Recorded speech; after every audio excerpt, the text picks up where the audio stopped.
Hi, I'm Saskia. I'm the co-founder and CEO of Thread Ahead. Hi, I'm Ahmad Wanli. I'm a Thread Ahead volunteer.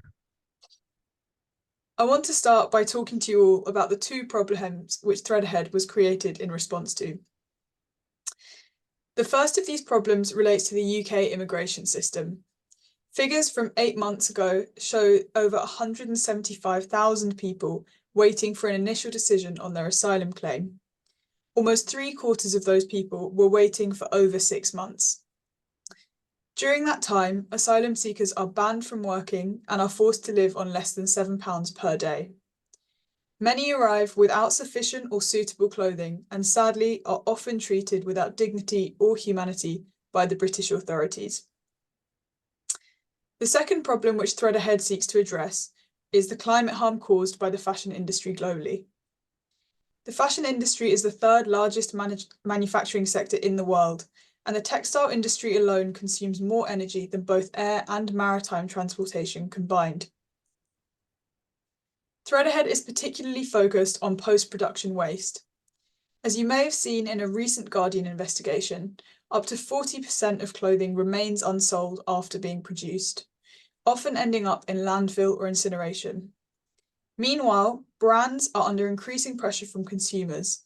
A recent study by McKinsey found that 88% of consumers believe companies should be doing more. This is where Thread Ahead comes in. We take surplus stock directly from brands and redirect it to refugees and asylum seekers at dignified pop-up events.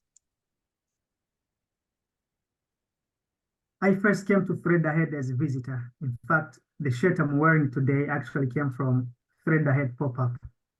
I remember when I first came to the UK, I had nothing but a pants, shirt, and t-shirt I was wearing under my coat. This was a challenge when it was time for washing, as it was winter and we had to dry our clothes outside. But today I can go to college in a shirt like this and feel more comfortable. Today, I'm proud to be part of a team of Thread Ahead volunteers who all started out as visitors, each with the experience of the asylum system. What makes Thread Ahead special is how we focus on dignity and not just on providing essential items. Our pop-ups are a place where people like me feel a sense of support and no rejection.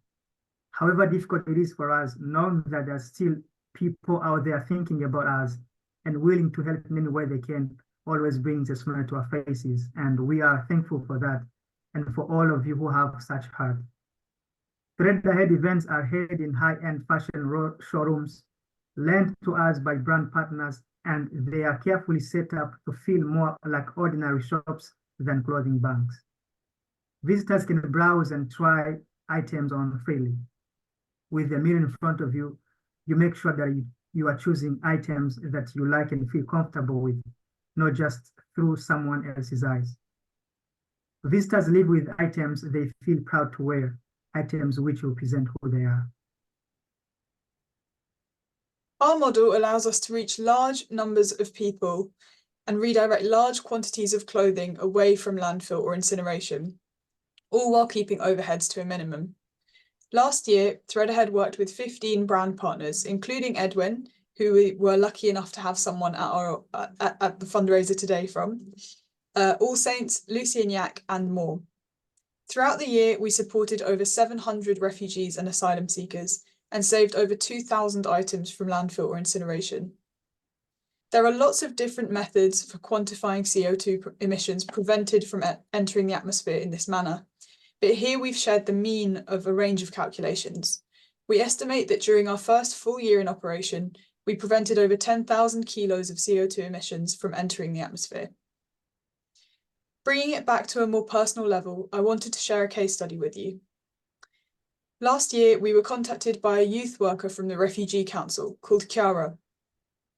She was supporting a 16-year-old boy who I'll call Saeed for the purposes of today. Saeed had recently arrived in the UK with his mother.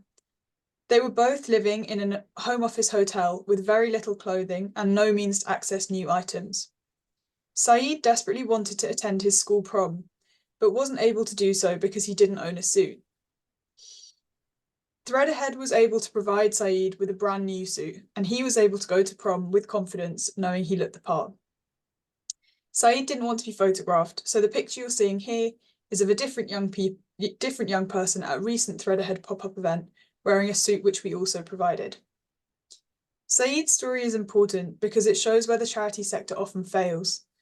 Before co-founding Thread Ahead, I worked in a refugee centre which included a second-hand clothing bank. This clothing bank was a vital lifeline for visitors, but it wouldn't have been able to help Saeed. Items were often in poor condition at the end of their life and were being stored in a damp basement where visitors couldn't browse or choose freely. These were items of clothing which I often wouldn't have felt comfortable wearing, so I didn't feel comfortable giving them to someone else to wear. This is why dignity sits at the heart of our service design. We're currently seeking to raise £100,000 to enable us to continue scaling our operations over the next year. We've already received some funding towards this, but £10,000 from the funding network would go a long way in getting us closer to this goal. With this funding, we plan to increase the frequency of our events from every 2 to 3 months to every month, supporting at least 1,000 refugees and saving at least 4,000 items from waste. I'm going to leave you here with our contact details. You can sign up to our mailing list by using the QR code on screen, and we'd love to hear your questions.